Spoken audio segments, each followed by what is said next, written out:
మనం మూవీ కాన్సెప్ట్స్ని కానీ ఆ థీమ్ని కానీ సరిగ్గా అర్థం చేసుకోగలిగితే డ్రామా మూవీస్ ఇచ్చే ఎక్స్పీరియన్స్ ముందు ఇంకా ఏ మూవీ కూడా ఇవ్వదు. అందులోనూ ఈ మూవీ లాంటి సీటెడ్జ్ డ్రామాలు చాలా బాగా నచ్చేస్తాయి. Hey guys, welcome back to my channel. ఇప్పటికే మీకు అర్థమైపోయి ఉంటుంది, కోర్ట్ అనే మూవీ చూసేశాను.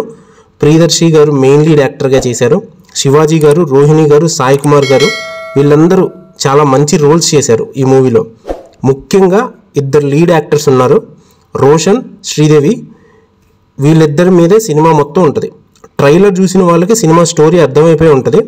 సింపుల్గా చెప్పాలి అంటే ఈ రెండు క్యారెక్టర్స్ మధ్య ఉన్న ఫ్రెండ్షిప్, ప్రజెంట్ సొసైటీలో జరుగుతున్న సోషల్ ఇష్యూ గురించి డిస్కషన్ జరుగుతూ ఉంటుంది. అసలు వాళ్ళిద్దరూ చేసిన తప్పేంటి, ఆ ఇష్యూ వల్ల సఫర్ అయిన ఫ్యామిలీస్ ఆ ప్రాబ్లం నుంచి ఎలా బయటపడ్డాయి, ఈ కేసు మీద లాయర్ ప్రియదర్శి ఫైనల్ కంక్లూజన్ ఏంటి, మీరు ఈ విషయాలన్నీ తెలుసుకోవాలనుకుంటే కోర్ట్ స్టేట్ వర్సెస్ నోబడీ ఈ మూవీ చూడాల్సిందే. ఇప్పుడు మన పాయింట్ ఆఫ్ వ్యూలో మాట్లాడుకుంటే చాలా రోజుల తర్వాత ఒక మంచి సీటెజ్ డ్రామా చూసిన ఫీలింగ్ అయితే కలిగింది నాకైతే. ఎందుకంటే సినిమాలో జరిగే సీన్స్, ఆ క్యారెక్టర్స్, వాటి మధ్యన జరిగే కాన్ఫ్లిక్ట్స్, ఆ ఎమోషను, డ్రామా ఇవన్నీ కూడా మన మిడిల్ క్లాస్ లైఫ్లో వాళ్ళ లైఫ్లో ఒక్కసారైనా ఫేస్ చేసే ఉంటారు. అంతేకాకుండా సినిమా పాయింట్ ఆఫ్ వ్యూలో చెప్పాలి అంటే ఒక క్రైమ్, ఆ క్రైమ్ మీద ఇన్వెస్టిగేషను, ఆ ఇన్వెస్టిగేషన్కి కోర్ట్ రూమ్లో దొరికే కన్క్లూజను, ఈ విషయాలన్నీ సినిమా చివరి వరకు చూసేలా చేస్తాయి. నేను మొదట్లో చెప్పినట్టు ఆ థీమ్ని, ఆ కాన్సెప్ట్ని మనం సరిగ్గా అర్థం చేసుకోగలిగితే డ్రామా మూవీస్ ఇచ్చే ఎక్స్పీరియన్స్ వేరే లెవెల్లో ఉంటుంది.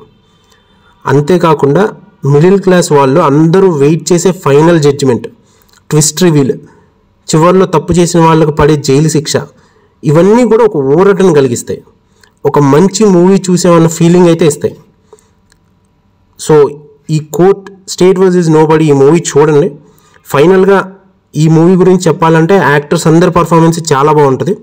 స్టోరీ, డైరెక్షన్ టూ గుడ్ ఉంటాయి. బీజిఎం అద్భుతంగా ఉంది, నాకైతే బాగా నచ్చింది బీజిఎం అయితే. మెయిన్గా చెప్పాల్సింది మాత్రం ప్రొడ్యూసర్ నాని గారి గురించి.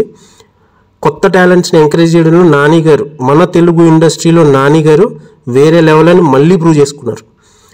ఆయన యాక్ట్ చేసిన సినిమాలు మాత్రమే కాదు, ప్రొడ్యూస్ చేసిన సినిమాలు కూడా, వాటి కాన్సెప్ట్స్ కూడా అల్టిమేట్ ఉంటాయని మళ్ళీ ప్రూవ్ చేసుకున్నారు. Big round of applause to Nani garu. So that's all for today. Thank you, bye.